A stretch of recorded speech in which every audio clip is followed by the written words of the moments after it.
ทูเสริมรอยแล้ววินเนอร์วันนี้นั่งเมื่อเชียวนั่งนะแน่แมนบ่แน่แมนเลยนะเนาะ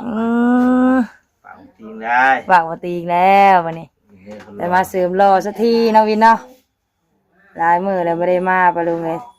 สั่งประจำตัวเขานี่กับบุยู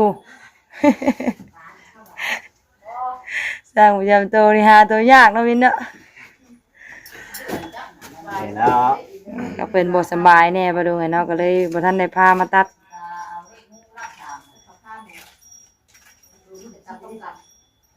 ไฟกระดับบัดนี้เอาพัดลมพอดานบ่มีบัดนี้เอาฮ้อนแล้ววินเนอร์วินเนอร์ฮ้อนแล้วนี่เอาสบายดีปะลุงลูกสบายดีปะลุงลูกสบายดีมาเสริมรอเด้อมื้อนี้ปะลุงเนี่ยว่าเอาวินเนอร์มาเสริมรอเด้อมื้อนี้ยิ้มของหุ่มเนาะแม่ไปอยู่แม่ตัดหญ้าก็บ่อยากแล้วเขียวแม่ลงไปชวนอยู่ให้หน้าพูเราบอกเพิ่นแต่ว่านี่มื้ออื่นก่อนว่ะมื้อนี้อันสร้างบ่อยู่ว่ะบอกเพิ่นว่านี่ก็เขียวแม่ลงไปชวนแม่อยู่ให้หน้าแต่เช้าโอ้โหกวดหญ้าแล้วแม่อีกได้อยากไปเด้เก็บหญ้าอีกจังบ่ตัดหญ้าให้งัวบ่ตัดหญ้าให้งัวเนาะวินไอ้ตัดหญ้าก็บ่แล้วไปเขามาแล้ววินเนาะบ่ได้มาโดนแล้วเนาะบ่ได้มาโดนใดๆโดนเติบไปได้เมียตัดบ่ลูกมาตัดเอาไปวินเนอร์ไหมโอ้ผู้บ่าวแก้มขาวแท้นี่นั่นน่ะหุ่นแนวเวนส่งหล่อเลยเป็นลื่นแล้วไปลุงเลยบ่ย่านอะไรเดี๋ยวนี้แรกๆมาทวิตนั้นให้แม่ก็พอกลุ่มลึกกระทึกมาบ้านนี้ย่างขึ้นอันตั้งเองบ้านนี่บริญาตแล้วรีบเหรอไม่ได้อยากมาอย่างเดียวนะบ่อื่นบ่ไปได้พอจีนอย่างเดียวมาแล้วติดแล้วเนาะไม่ใช่เนาะนิ่งคักปัญญังงานนี้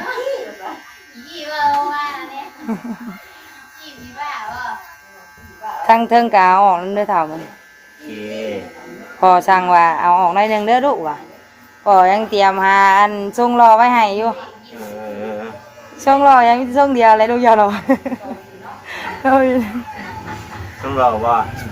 พอเตรียมไว้ให้ส่งรอวินเนี่ยไหนก็ได้พอได้ดีไหนก็รอนะวินนะให้รอแล้วตามใจสร้างแล้วนะน้องวิน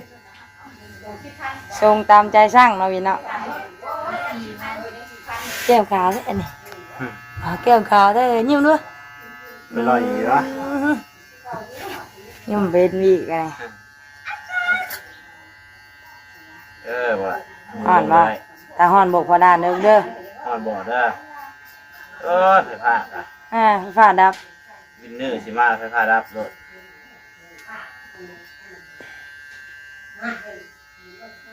กระเบื้องก็เป็นแปลงสูบแล้วไปเลยเนาะอาชิรอซำไรก็หน่อยนี่ฮะเราหากระรอได้ในบางหนึ่งนี่เป็นตุ่มเสียโฉมไปหลายมือเติบเป็นตุ่มวะเป็นตุ่มใส่ข้างเพิ่นหากระเซ้าได้นี่เอาเป็นหากระเซ้าไข่ไข่เอาตุ่มเด็กไข่มันแบบว่าเป็นตุ่มเป็นนั่นได้เต้นไปเลยปูจังไหนซ้อมมึงน้องจังไหนเดี๋ยวน้องเลย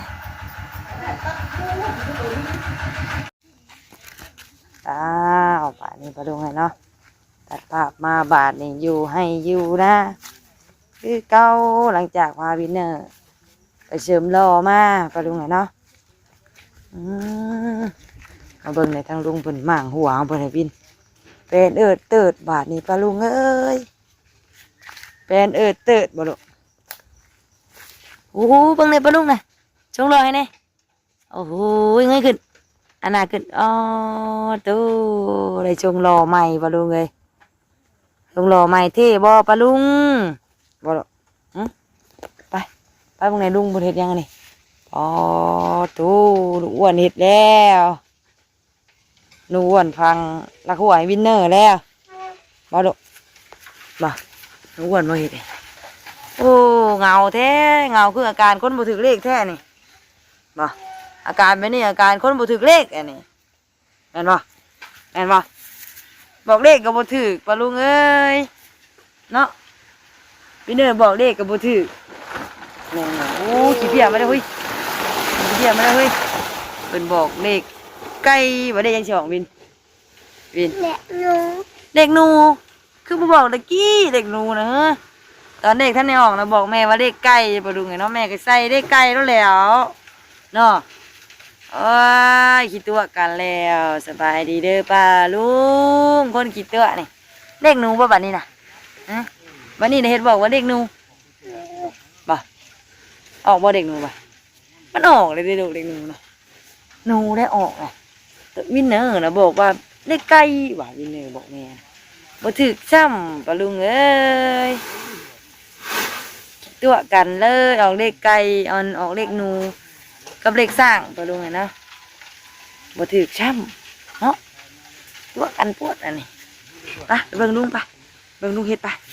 เบิ่งลุงก่อยปูนไปโตแม่ทางลุงเพิ่นให้ลุงเพิ่นมาเฮ็ดหัวงูเนาะสิบ่ลุงมีแล้วก็ขาอ่อนไปแล้วบ่ถึกเลขวินไปชวนมาดูหก อ้าวไปกอยใส่ปะตังด้วยบ่ลุงน่ะส่วนก่อนติได้จะกอยบาทเดียวบ่ใส่รักดินบาทนี้ก็ลุงเนาะได้ใส่อันนี่มีงัวหมุนหักเบิดแหละไปออกไปนอกพูดไปอึ๊บอึ๊บอึ๊บอึ๊บรักกับพ่อติจักรักลุงนี่อันใส่แล้วนี่อันใส่นี่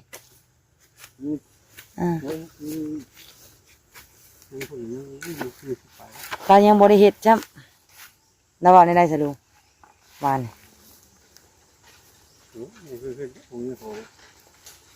ว่าอันนี้ก็สั่งไว้แต่ก่อนดำหน้าอีกปะลุงเนาะยังบ่ได้ขึ้นไปเอา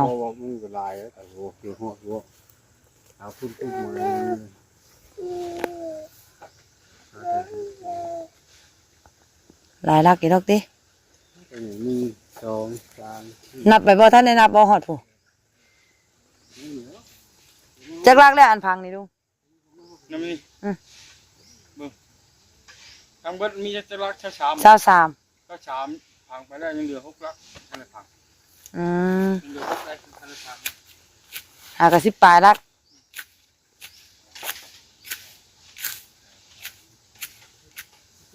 17 ลักหากันยังบ่ได้ครึ่งซ้ำ17 ลักกับปะลุงเอ้ยสูงคักอันนี้เนาะ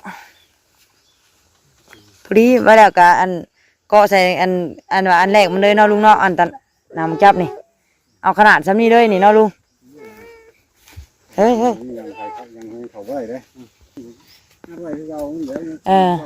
เอาบ่ได้นั่นเนาะเขาเอาแต่ตัวนี้บ้านนี้ก่อนไอ้เบิดรักนี่เขาแล้วขาดแต่เราเอามาต่อเห็ดเขาก็เริ่มมาเริ่มต่อไปอีกดีลุงได้แค่23 ลักพี่น้องเนาะตอนแรกหันแมวนิ้วสร้าง30แม่นเฮ็ดแต่ตอนแรกพุ่นพอดีแล้วบัดเฮามาใส่นี่ก็ใส่ตามนี่เลยลุงเนาะ1นี่เนาะ2 3 4 5พอดีฮะบ่6พุ่นบ่ซะ5ก็ได้ติลุง5นี่ก็เพียงบ่าเฮาเลยนี่หอยมันบ่มีเนาะมันบ่มีเฮา6อีกแล้วโอ้ย5ก็ได้นะ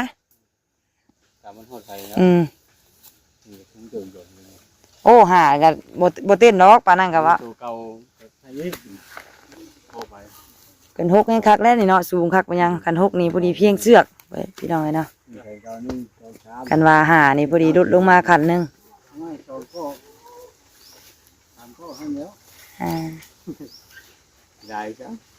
แต่เดือนสิบ่ได้บ่ติเงินเดือนนั้นว่าพอวินเนอร์สิบ่ได้บ่น้องวิน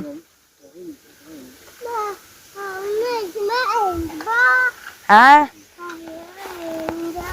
ไปดูเลขก็บ่ถึกเนาะวินอีว่าโอ้ยวินเนอร์บอกเลขไก่ถึกเลขไก่ให้นั่นก็ว่าซื้อบ่ยุ่งๆไอ้พ่อบุญบ่ ถือเรื่อยบ้านนี่ก็ถือแกยังก็ใหญ่มันก็เย เยอะเนาะวินเนาะ ไอ้คนละว่าว่ากัน เออ หมอนี่ตัวพันดีแล้วแต่ไรเลย ลูกจะเฮ็ดดูล่ะจะเฮ็ดจกนะให้ของลุงพอได้มาให้ลุงเงินเฮ็ดหัวให้เนาะวินนี่พอดีสำนี่เงินก็บ่มีพอดีแล้วเฮ็ดก็บ่แล้วเนาะลุงเงินก็บ่มีจ่ายเราแถมยังหัวบ่มีอีกบาทนี่เด็กก็บ่ถืออยู่นี่นะพุงเท่านี้อ่า หัวใจยะเอาตัวกินเลย รอบนี้ซีดนั่นได้จ่ายบ่ซะ ย่าง โอ้โห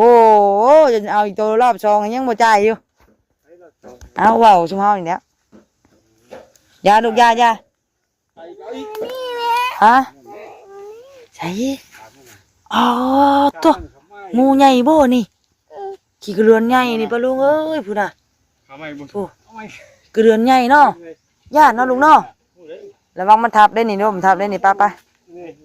อย่าไปลุงยังบ่ได้ถุมได้นี่ ต้องทำมือ ลุงยังบ่ได้ถุมได้นี่ ใช่ต้องทำมือนะว่าเนาะ บ่ครบเลย เสร็จผ่าให้ ยังครบอ่ะลูกหมดครบลูกบ่โอ้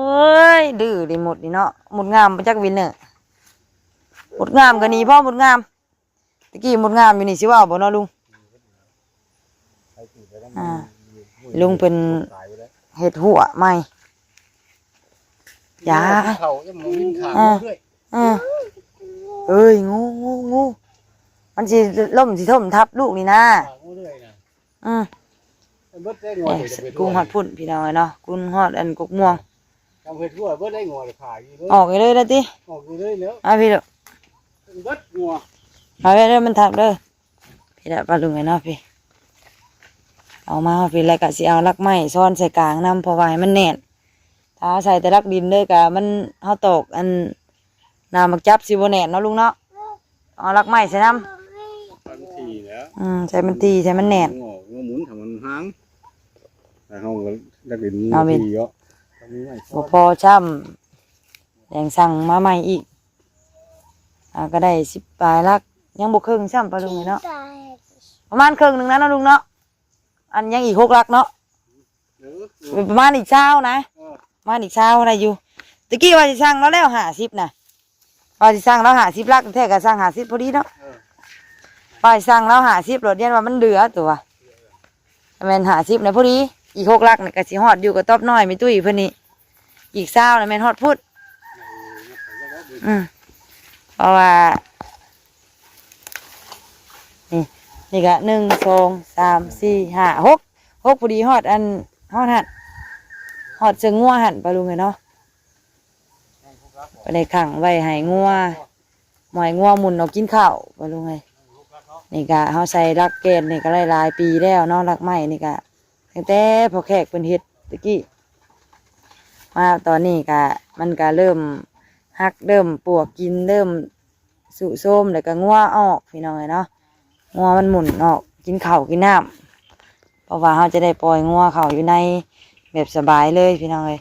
นี่คือจังสี่กะมันหมุนออกได้นี่มันหนามันจับมันยานไปเลยไม่ตกมันกะปวกกัดบวกกินไปแล้วคุ้ยปานเขียวอันร้อนติแต่กะสีให้ลุงเพิ่นลื้อออกเบิดพี่น้องเลยเนาะลื้อออกแล้วก็ใส่ลักดินแบบนี้เอาลักไม้ใส่น้ำตัวมันใหญ่สิเขากับใส่ไม้น้ำเริ่มได้แล้ว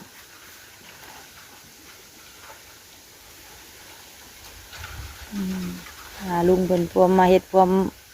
มันว่างเนาะเกี่ยวข้าวนี่กับบริเห็ดได้นี่อย่ามันนะแค่ไหนเท่าไหร่ทั้งนี้พองัวบอกอะใครแน่เพื่อแล้ววันเกี่ยวข้าวจังว่ากันไหมเนาะวินเนอร์เนาะวันนี้มีเสาเนาะบอกสั่งเสาแล้วไหมก่อนสั่งเสาแล้วเพิ่มอีกก่อนว่าเรายังข้างเราอยู่ได้นี่เนาะลุงข้าง7เนาะข้าง7 ลักเวลาเขาเห็ดแบบนี้ ใส่เอาน้ำบักจับมาใส่มานี่ กันได้ตะนางแห้งคักเนาะลุงเนาะกันได้ตะนางนี่น้ำจับใส่จักซองกับพ่อนะน้ำจับใส่อันทั้งเทิงกับทั้งตีน นี่ก็นั่งบ่ได้ เรื่องก่อนน้ำจับก้อนชีวิตนี่ น้ำจับก่อน ตะนางมา กันได้ตะนางในการน้ำจับใส่เทิงใส่ดุมในกับตะนางนิ่งไปเลยแห้งคักพี่น้องเลยเนาะ น้ำจับมาแล้วก็นั่งมากับย่าให้งัวให้ ให้หาคอยเบิ่งนะเนาะเห็นหญ้าลายก็แม่นได้คอยซื่อนะเอาไหม่ลูกลุงมีมาเลยฮะ ไก่แล้วยัง ลุงมีมาแล้วพวกเราบ่มีหอดแห้งเลยวินเลยว่าจะถือเลขบ่ถือเลขซ้ำบ่มีหอดแห้งแห้งสิย่างกับทั้งยากหวานเนาะวินไปเอาเมื่อปลายุ่งไปยังครบเนาะให้ลุงเพิ่นเฮ็ดเวียกเนาะลุงเนาะลูกอยากเบิ่งบ่เนี่ยอ๋ออยากเบิ่งบ่ฮะ อยากวงหรืออยากสุก อยากเบิ่งหรืออยากสุก โลดี ไปเบิ่งลุงพูลุงจะไปผสมพูปูนกอยปูนเทใส่น้ำมันจังแน่นเนาะตลาดเทใส่น้ำก็ยังบ่อยากแน่นปานใดกันเฮาบ่มีรักไม้ใส่รักไม้ซ้อนใส่น้ำเฮ้ยลูกเฮ้ยไปไปอู้เห็นบ่นี่ไปยังอึบป้าแม่ได้ไหมลูกไปยังมาบอกมันตุ้ยไปตุ้ยเฮาดิฮึบเร็ววิ่งโอ้เสียเพื่อนมาดินน้ำแดงเพื่อนกายมาสบายดีเด้อเสียกายมาดินน้ำวินเนอร์แล้วดีบ่วินเนอร์มีเพื่อนแล้วบาทนี่ใหญ่ไวแล้วเจ้าว่าจะไปตัดผมบ่ลูกนะเจ้าคือไปตัดจะไปไม่พาไปตัดปะเป็นยังโอ้ยมาตัดผมมันบ่กล้าตัดเนาะวินเนอร์กล้าตัดบ่ลูกวินเนอร์จะไปตัดให้ฮะพ่อจีนไอ้กายนะบ่กล้าเนาะลูกเนาะไอ้กายเป็นยังคือบ่กล้าตัดนะลูกเนาะนี่วินเนอร์ตัดทรงรอช่ำนี่รอบ่ปะลุงเบิ่งอ่ะเดี๋ยวนี่ให้ปะลุงเดี๋ยวเฮ็ดสิให้ปะลุงเบิ่งเงียบรอบ่ปะลุง รอบ่ปะลุงเดี๋ยวกายเพิ่นบ่ตัดซ้ำปะลุงเลยเนาะไปจ้าพี่น้องเนาะปูนเพิ่นพากันดินเอารถให้หมู่ดินน้ำเด้อเฮ็ดตกแล้วฮะไปจ้าพี่น้องเนาะพบกันคลิปหน้าเด้อจ้าปะลุงเลยเนาะปูนไปเลยทางหน้าพ่อหมู่เลยนี่กับหมู่เด้อไปสบายดีปะลุงนะวินเนอร์วิวสบายดีปะลุงเน่เด้อวินเนอร์ได้ตาสบายดีบ๊ายบาย